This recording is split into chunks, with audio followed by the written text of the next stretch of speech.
Good morning students. Control system EE 305 की class में आप सभी का स्वागत है। लास्ट क्लासेस में हम first order and second order system का एनालिसिस फॉर स्टेप इनपुट पढ़ चुके थे। फर्स्ट क्लास में हमने एक टर्म यूज़ की थी, आपको याद होगा। जब हम रेस्पॉन्स की बात करते हैं, रेस्पॉन्स को दो पार्ट में डिवाइड किया जाता है। पहला होता है ट्रांजिएंट रेस्पॉन्स, दूसरा होता है स्टेडी स्टेट रेस्पॉन्स। करेक्ट। तो आप इस ग्राफ में देख सकते हैं, जैसा हमने लास्ट टाइम मार्क किया था, ट्रांजिएंट रिस्पॉन्स किसको कहते हैं मैंने आप लोग को बताया था। ट्रांजिएंट का हिंदी में मतलब होता है क्षणिक। तो जो मोमेंट्री रिस्पॉन्स इनपुट को अपने सिस्टम में देने के बाद मिलता है, उसको हम ट्रांजिएंट रिस्पॉन्स कहते हैं। जैसे एग्जांपल देखिए, टाइम t=0 से जैसे ही आपका सिस्टम रिस्पॉन्ड करना चालू करता है, जब तक कि वो अपनी सेटलमेंट रेंज के आसपास नहीं आ जाता, तो उतने रेस्पॉन्स को हम क्या बोलते हैं? Transient response. और इसके बाद का जो रेस्पॉन्स होता है वो कहलाता है स्टेडी स्टेट रेस्पॉन्स। करेक्ट। इस क्लास में हम ट्रांजिएंट रेस्पॉन्स से रिलेटेड कुछ टर्म्स पढ़ेंगे जिनको हम कहते हैं टाइम रेस्पॉन्स स्पेसिफिकेशंस। चलिए शुरू करते हैं। जैसा कि आप इस ग्राफ में देख सकते हैं, इस ग्राफ में CT यानी कि आपका आउटपुट, जिसको आप CS कहते हो लाप्लास डोमेन में, और टाइम डोमेन में CT, इसको हम टाइम के अगेंस्ट ड्रॉ कर रहे हैं। करेक्ट। तो इस ग्राफ में आपको दिखेगा कुछ टर्म्स मेंशन की हुई है, TR, TP, TS, TD and MP। Okay, ये कुछ टर्म्स हैं जिनका मतलब हमको पता होना चाहिए। वन बाय वन हम एक एक के बारे में पढ़ेंगे। एग्ज़ाम में इनसे रिलेटेड न्यूमेरिकल्स भी पूछे जा सकते हैं और थ्योरी वाला क्वेश्चन भी पूछा जा सकता है। ओके, तो आपको इन सब की डेफिनेशन पता होनी चाहिए, इनका फॉर्मूला पता होना चाहिए, और उन्हें अप्लाई कैसे करना है, सबसे इम्पॉर्टेंट क्वेश्चन में ये आपको पता होना चाहिए। करेक्ट। तो आप यहाँ पे देख सकते हैं, सबसे पहले हम टर्म लेते हैं TP। TP का मतलब होता है पीक टाइम। TP का मतलब होता है पीक टाइम। ये बहुत ही इजी है समझना। आप इस ग्राफ में देख सकते हैं, TP हमने जहाँ मार्क किया हुआ है वो क्या है? सिस्टम जब पहली बार अपनी पीक को टच करता है, सिस्टम जब अपनी पहली बार पीक को टच करता है, उस टाइम को हम पीक टाइम कहते हैं। करेक्ट।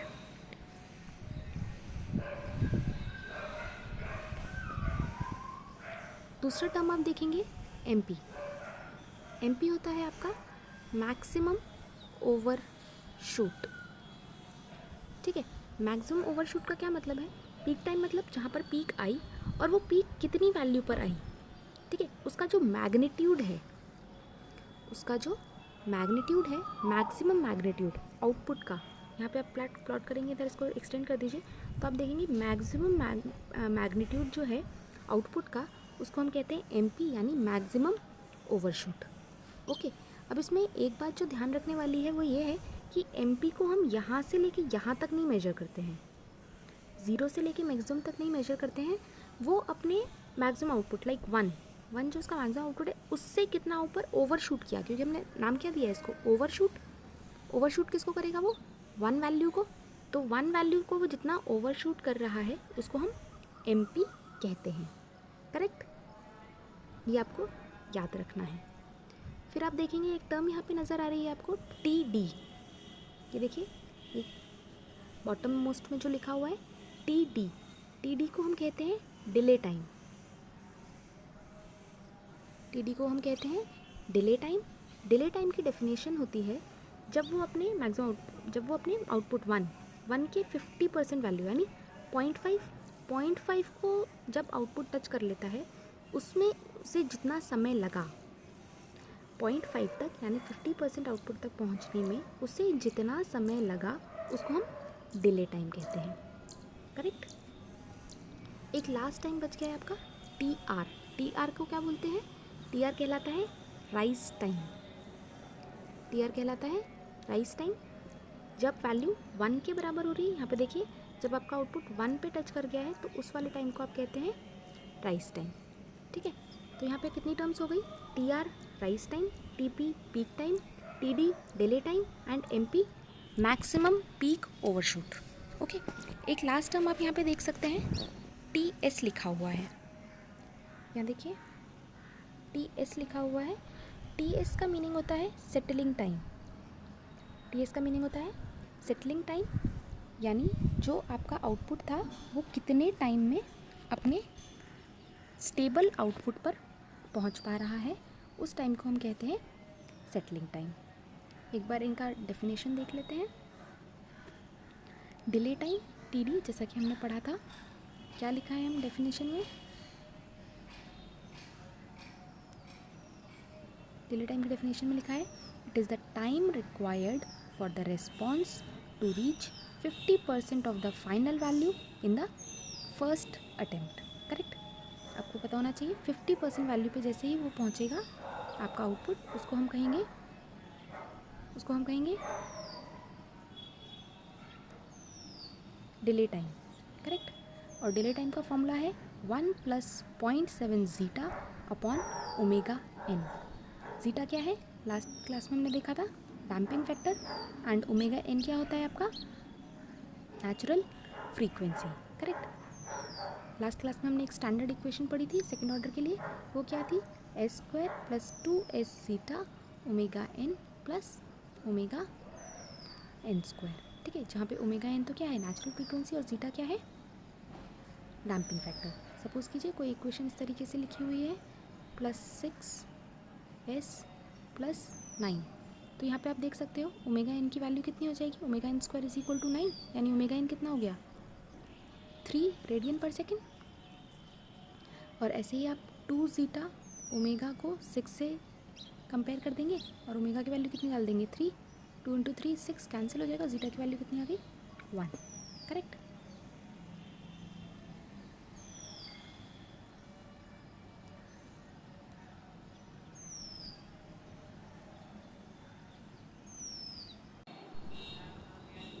नेक्स्ट है आपका राइज टाइम। राइज टाइम की आपकी डेफिनेशन है, जब हम 10% से 90% फाइनल वैल्यू पे जाते हैं तो उस टाइम को हम राइज टाइम कहते हैं। T R = pi minus beta upon omega D इसका फॉर्मूला है, जहाँ पे बीटा, ये आपको कई बुक्स में फाई भी नज़र आएगा, थीटा फाई किसी भी चीज़ से इसको डिनोट कर सकते हैं। ये एक एंगल है, इसीलिए beta = tan inverse 1 - zeta square √√ upon zeta. याद रखिएगा यहाँ पे हमें इसे रेडियन में मेंशन करना है, बिकॉज आगे हमने पाई लिखा हुआ है। करेक्ट, ओमेगा डी होती है आपकी डैम्पिंग फ्रीक्वेंसी, इसको हम निकालते हैं ओमेगा एन 1 - जीटा स्क्वायर √√ से। ठीक है, क्योंकि आपको जीटा और ओमेगा एन तो आपकी कैरेक्टरिस्टिक इक्वेशन से मिल जाएगा, जैसे अभी हमने छोटे से एग्जाम्पल में देखा था। उसके बाद आप क्या करेंगे? उन वैल्यूज़ को पुट करेंगे इन दोनों फॉर्मूले में, तो आपको बीटा और ओमेगा डी मिल जाएगा। बीटा और ओमेगा डी आप जब इस फॉर्मूले में डालेंगे तो आपको राइज टाइम मिल जाएगा।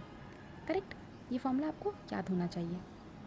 फिर नेक्स्ट है आपका पीक ओवरशूट एमपी। तो जैसे हमने फिगर में अभी देखा था, जब अपना रेस्पॉन्स सीटी मैक्सिमम वैल्यू पर जा रहा था, उस वाले टाइम को, उस वाले मैग्नीट्यूड को हम मैक्सिमम पीक ओवरशूट कह रहे थे। इसका फॉर्मूला होता है e⁻ zeta pi upon 1 - zeta square √√ क्योंकि हम इसको परसेंटेज में निकाल रहे हैं तो हम इसे 100 से मल्टीप्लाई कर देते हैं। करेक्ट, तो ये फॉर्मूला भी आपको याद होना चाहिए। नेक्स्ट है आपका पीक टाइम। पीक टाइम होता है it is the time required for the response to reach the first peak. MP तक पहुंचने के लिए जो टाइम था उसको हम पीक टाइम बोलते हैं, और इसका फॉर्मूला बहुत ही सिंपल है, पाई अपॉन ओमेगा टी। और ओमेगा टी हमने लास्ट स्लाइड में देखा, omega D = omega N × 1 - zeta square √√ last है आपका सेटलिंग टाइम। सेटलिंग टाइम आपका क्या होता है? It is the time required for the response curve to reach and stay within a specified percentage, जो कि परसेंटेज कितना है? 2% या 5% ऑफ फाइनल वैल्यू। ठीक है, तो यदि 5% और 2%, इसके अकॉर्डिंग हम 2% दे रखा होता है तो हम टाइम सेटलिंग टाइम को लेते हैं 3t।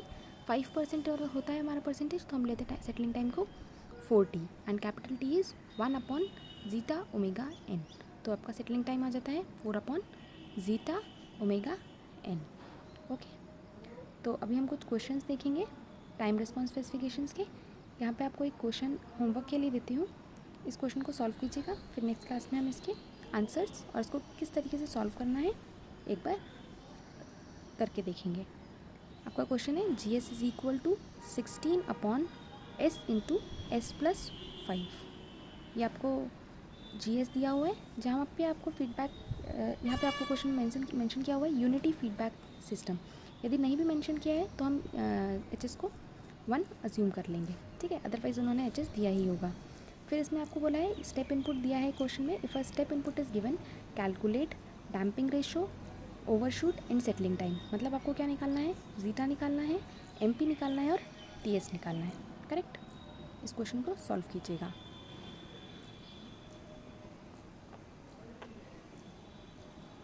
Thank you.